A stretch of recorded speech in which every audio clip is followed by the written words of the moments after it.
दिलासा मिळेल, असं डॉक्टर गोऱ्हे यांनी नमूद केलं.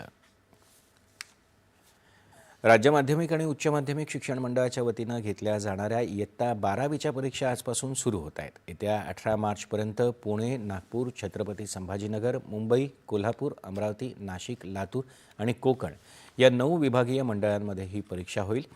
राज्य शिक्षण मंडळाच्या 12वीच्या परीक्षेसाठी यंदा 15,32,487 विद्यार्थ्यांनी नोंदणी केली आहे. संपूर्ण राज्यात 3,387 मुख्य केंद्रांवर ही परीक्षा होईल.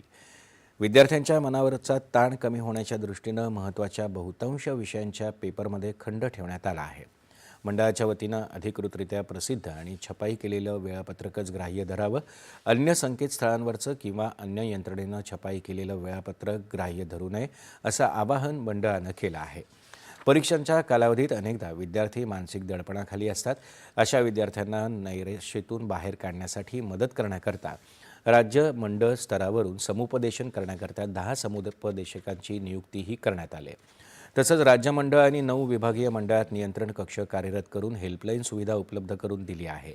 विद्यार्थ्यांनी कोणतंही दडपण न घेता उत्साहाच्या भावनेनं परीक्षेला सामोरं जावं, अशा शब्दात राज्याचे शालेय शिक्षण मंत्री दादाजी भुसे यांनी विद्यार्थ्यांना परीक्षेसाठी शुभेच्छा दिल्या आहेत.